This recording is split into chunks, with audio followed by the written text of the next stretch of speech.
పంటలకు చీడపీడలు సోకితే ఏ పురుగుల మందో వేస్తే సరిపోతుంది. కానీ ఏనుగులు దాడి చేస్తే రైతుల పరిస్థితి ఏంటి? శ్రీకాకుళం, పార్వతీపురం, మన్యం జిల్లాల్లో ఇప్పుడు రైతులు అలాంటి పరిస్థితిని ఎదుర్కొంటున్నారు. 4 ఏనుగులు చేతికొచ్చిన పంటలు, నీటి మోటార్లను ధ్వంసం చేస్తూ అన్నదాతల గుండెల్లో దడ పుట్టిస్తున్నాయి. శ్రీకాకుళం, పార్వతీపురం, మన్యం జిల్లాలో ఏనుగుల గుంపు రైతులకు కంటి మీద కునుకు లేకుండా చేస్తున్నాయి. 2007లో ఒడిశా రాష్ట్రంలోని లకేరి అటవీ ప్రాంతం నుంచి ఏనుగుల గుంపు అప్పటి ఉమ్మడి శ్రీకాకుళం జిల్లాలోకి ప్రవేశించాయి. అప్పటి నుంచి 17 మందిని ఏనుగులు బలి తీసుకున్నాయి. వాటిలో ఇప్పటికీ 4 ఏనుగులు అలజడి సృష్టిస్తూనే ఉన్నాయి. భామిని మండలంలోని ఘనసర, తాలాడ ప్రాంతాల్లోని ఐలమ్మ తోటలో కొన్ని నెలలుగా తిష్టవేసి అక్కడి అధికారులను ముప్పుతిప్పలు పెట్టిన గజరాజులు తాజాగా శ్రీకాకుళం జిల్లాలోని కొత్తూరు మండలంలోని మైదాన ప్రాంతంలో 2 వారాలుగా మకాం వేసి పంట తోటల్లో బీభత్సం సృష్టిస్తున్నాయి. దీంతో రైతులు ఆందోళన చెందుతున్నారు.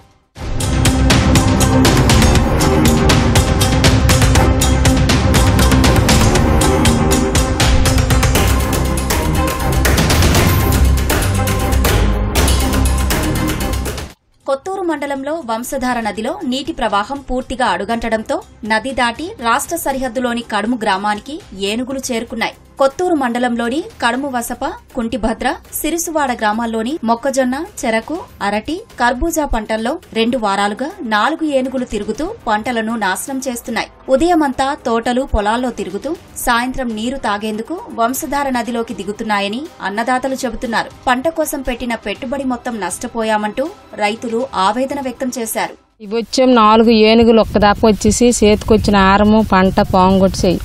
ఏవి అన్ని వ్యవసాయాలు పోయాయి. చెరుకని, జొన్నని, సేవనని అన్ని రకాలు 4 ఏనుగులు ఒకే ఒక టిప్ వచ్చేసి ఇక వాటికి ఎలాగ నచ్చినట్టు అలా చేస్తాయి. ఎప్పుడు మాకు జంతు భయం అనేది లేదు. చెరుకేటి, జొన్నేటి ఏవి అన్ని వ్యవసాయాలు అంటితో సహా అన్నీ పోయాయి. అందరూ కూడా మేలగిరి తోట ఒక 80 సెంట్లు 90 సెంట్లు ఉంటుంది. ఎకరన్నర సీడ్ తోట. మరి రేటు లేదండి, అది చూడడానికే కానీ మరి రేటు లేవు. ఇరిసేసినాయి కొమ్మలు, గుత్తులు పిక్కలు వచ్చినాయి, అవి ఇరిసేసినాయి కొమ్మలు. ఇలాంటి భయం అనేది ఎప్పుడూ లేదు. ఈ సంవత్సరం మటుకు పోయినాయి. గవర్నమెంట్ మాకు ఆదుకోవాలా. ఏనుగులు వచ్చి గత 10 రోజులుగా ఇబ్బందిగా పెడుతున్నాయి. ఇవి పంటకు వచ్చే ఇదినేమో నేలమట్టం చేసేయి. వీటిని ఏమి చేసుకోలేని స్థితిలో ఉన్నాము. ఎకరానికి 50,000 పెట్టుబడి పెట్టేసి సిఆర్ పాడు చేసినాయి. ఇవి వాటిని ఏం చెయ్యలేవు, ఏటి అర్థం కాక ఇలా ఉన్నాం. 12 రోజులు అవుతున్నది 4 ఏనుగులు వచ్చి పంట చేతికి వస్తున్న టైంలో ముదిరిన టైంలో ధ్వంసం చేసేయి. అటునుంచి వచ్చి ఈ వాటర్ ఇంజన్లు ప్లస్ సెక్షన్ పైపులు ఇవేమో చీరేసి ముక్కలు చేసి పాడు చేసేయి. బోర్లు డ్యామేజ్ చేసేయి. పంటలతో పాటు బోర్లు, ఇంజిన్లు, పైప్ లైన్లను ధ్వంసం చేస్తున్నాయని కర్షకులు లబోదిబోమంటున్నారు. ప్రభుత్వమే తమను ఆదుకోవాలని రైతులు కోరుతున్నారు.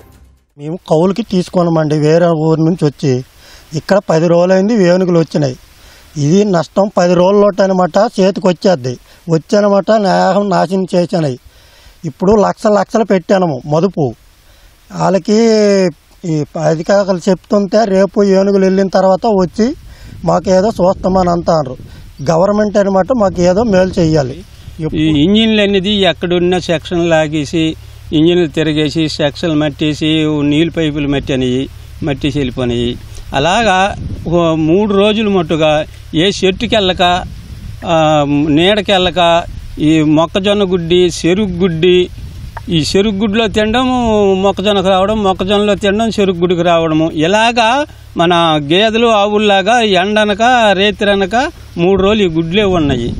దీనికి పరిష్కారం ఈ ప్రభుత్వం ఇచ్చి మాకు నష్టపరిహారాలు చూస్తారని మేము కోరుతున్నాం. ఒరిస్సా రాష్ట్రం లకేరి అడవుల నుంచి వచ్చిన ఏనుగుల గుంపు కొన్నేళ్లుగా శ్రీకాకుళం జిల్లాతో పాటు పార్వతీపురం, మన్యం జిల్లాలో సంచరిస్తున్నాయి. తాజాగా శ్రీకాకుళం జిల్లాలోని మైదాన ప్రాంతం వైపు వచ్చిన 4 ఏనుగులు అక్కడ పంటలను సర్వనాశనం చేశాయి. ఇప్పటికైనా అధికారులు వచ్చి పంట నష్ట తీవ్రతను అంచనా వేయాలని ఇక్కడ రైతులు కోరుకుంటున్నారు. కెమెరామెన్ చిన్నారెడ్డితో ఈశ్వర్, ఈటీవీ న్యూస్, శ్రీకాకుళం జిల్లా.